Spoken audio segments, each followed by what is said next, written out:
এই বিষয়টা নিয়ে খুব ভাবছিলাম। দেখেন, সূরা আরাফের মধ্যে আল্লাহ পাক বলেছেন যে শয়তান তোমাদের পিতা এবং মাতাকে জান্নাত থেকে বের করে দিয়েছে, তোমরা শয়তান সম্পর্কে সতর্ক থেকো। যখন জান্নাত থেকে বের হয়ে যাবেন, তার আগে যখন তারা ওই যে গাছের কাছে গিয়েছেন, সর্বপ্রথম যে ঘটনা ঘটেছে সেটা হলো গায়ের কাপড় খুলে গেছে। আমি কথা বুঝতে পারছেন না? ওই ফলের কাছে যাওয়ার পর সর্বপ্রথম যে ঘটনা ঘটেছে জান্নাতে, নিজেদের গায়ের কাপড় খুলে গিয়েছে। এরপরে গাছের ছাল এবং গাছের যে বড় বড় পাতা জান্নাতের, এগুলো দিয়ে তারা লজ্জাস্থান ঢাকা শুরু করেছিলেন। এটাও কোরআনে আছে। এখন আল্লাহ পাক যখন নামিয়ে দিচ্ছেন দুনিয়াতে, আদম সন্তানদেরকে আল্লাহ পাক বলছেন যে তোমরা শয়তান সম্পর্কে সতর্ক থেকো, শয়তান কিন্তু তোমাদের পিতা মাতার কাপড় খুলে নিয়েছিল। কথা বুঝতে পারছেন? এখন খেয়াল করে দেখেন যে কাপড় খুলে নেওয়া দরকার হচ্ছে না, মানুষ অটোমেটিক কাপড় খুলে দিচ্ছে। কথা কি বুঝতে পারছেন? মনে করে একটা এক্সাম্পল দেই, আল্লাহ না করুক, ধর এই মাঠের মধ্যে 1 লক্ষ মানুষকে জড়ো করে এই মাঝখানে শহীদ মিনারের কাছে যদি আপনাকে কেউ জোর করে 10 জন মানুষ ধরে কাপড় খুলতে চায়, আপনার কেমন লাগবে? একটু চিন্তা করেন, পুরুষ হিসেবে চিন্তা করেন, মহিলার কথা বাদ দেন। আপনি তো পুরুষ, আমাদের কি ভালো লাগবে? আমাদেরকে যদি বলে যে মেরে ফেলবো অথবা কাপড় খুলতে হবে, কোনটা নিবা? আপনি বলবেন হয়তো মারে ফেলতাও ভালো, তাই না? তাহলে ওই মানুষদের কথা চিন্তা করেন যারা ইচ্ছায় স্বেচ্ছায় লক্ষ লক্ষ মানুষের সামনে কাপড় খুলে ফেলছে।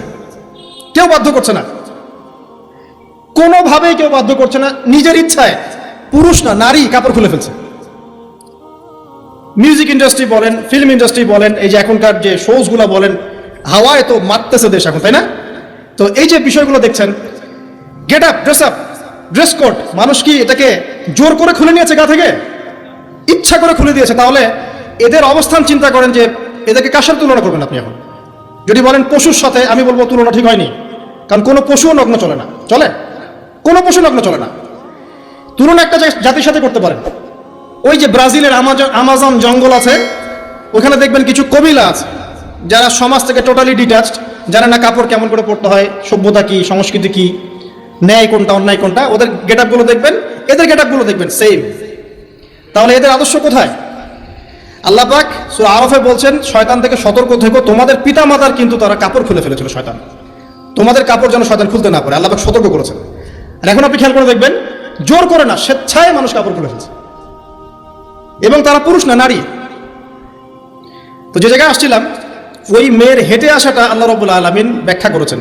সেই মেয়ে, 2 জন মেয়ের একজন মেয়ে হেঁটে হেঁটে আসছে মূসা আলাইহিস সালামের কাছে লাজুক ভঙ্গিতে, লজ্জায় মুখ নত করে, লজ্জাশীলতার সাথে এসে বলছেন যে আমার বাবা আপনাকে ডাকছে। তার বাবাকে শুআয়ব আলাইহিস সালাম, আমার বাবা আপনাকে ডাকছে। এবার তিনি গেলেন শুআয়ব আলাইহিস সালামের কাছে, গিয়ে তার কিসসা বা কাহিনীটা বললেন। শুআয়ব আলাইহিস সালামও কিন্তু একজন নবী এবং জবরদস্ত নবী। বলে রাখি, শুআয়ব আলাইহিস সালামের কওম সর্বপ্রথম সেই কওম যাকে ভূমিকম্প দিয়ে ধ্বংস করা হয়েছিল। সর্বপ্রথম পৃথিবীতে ভূমিকম্প দিয়ে যে কওমকে ধ্বংস করে দেওয়া হয়েছে সেটা হচ্ছে শুআয়ব আলাইহিস সালামের কওম। আর 3টা বড় বড় ভূমিকম্প আমাদের সামনে অপেক্ষা করছে শেষ জামানায়। 3টা হবেই, একটা পৃথিবীর পশ্চিম দিকে, একটা পৃথিবীর পূর্ব দিকে। আর পূর্ব দিক বলতে কিন্তু আমাদের দিক, Indonesia, Malaysia, Bangladesh, Pakistan, Sri Lanka, India, এই পুরো জায়গা হচ্ছে পূর্ব দিক। আর পশ্চিমা সভ্যতা তো বোঝেন, পশ্চিম কোন দিকে। আর একটা হবে পৃথিবীর মাঝখানে। মাঝখান কোনটা? এই যে জাজিরাতুল আরব, এখানে একটা হবে।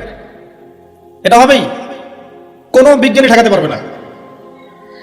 তো শুআয়ব আলাইহিস সালামের কওম সেই কওম যাকে ভূমিকম্প দিয়ে ধ্বংস করা হয়েছিল।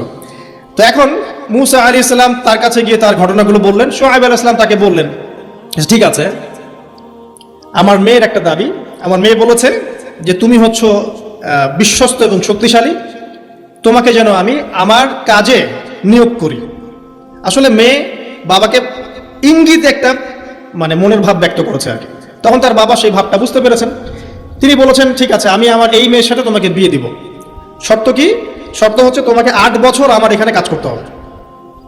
8 বছর, কত বছর? 8 বছর কাজ করার বিনিময়ে আমি তোমাকে আমার মেয়ের সাথে বিয়ে দিচ্ছি। আর যদি তুমি চাও তাহলে 10 বছর পূর্ণ করতে পারো। তো মূসা আলাইহিস সালাম বলেন, ঠিক আছে, আমাদের মাঝে আল্লাহ পাক সাক্ষী হিসেবে যথেষ্ট। এবার সেখানে মূসা আলাইহিস সালাম তার সংসার শুরু করলেন। 10 বছর অতিবাহিত হলো। তারপরে এখন মিশরে ফিরে যাওয়ার পালা। মূসা আলাইহিস সালাম তার স্ত্রীকে নিয়ে কোথায় যাচ্ছেন এখন? মিশর, তার হোম টাউন, ঠিক আছে, মাদারল্যান্ড।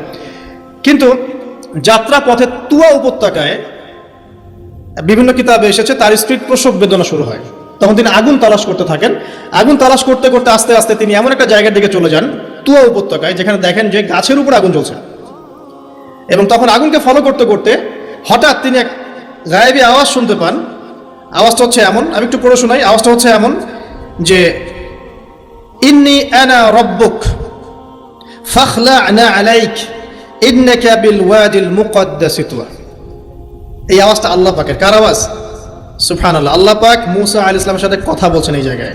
আল্লাহ পাক বলছেন, নিশ্চয়ই আমি তোমার রব, তোমার জুতা খুলে ফেলো, কারণ তুমি একটা পবিত্র উপত্যকায় আছো। চিন্তা করতে পারেন?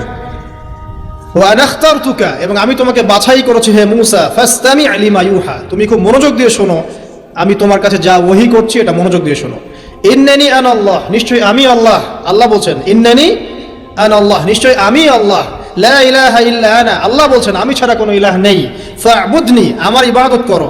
ওয়া আকিমিস সালাতা লিযিকরি, আমার স্মরণের জন্য সালাত কায়েম করো।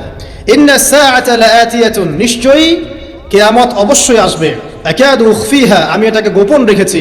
লিতুজজা কুল্লু নাফসিন বিমা তাসআ, যাতে করে প্রত্যেক নফসকে তার প্রতিদান দেয়া যায়। ফালা ইয়াসুদ্দান্নাকা আনহা মান লা ইউমিনু বিহা ওয়াত্তাবা'a হাওয়াহু ফাতারদা, যারা প্রবৃত্তির অনুসরণ করে তারা যেন তোমাকে এই বিষয়টার প্রতি ঈমান আনা থেকে দূরে রাখতে না পারে।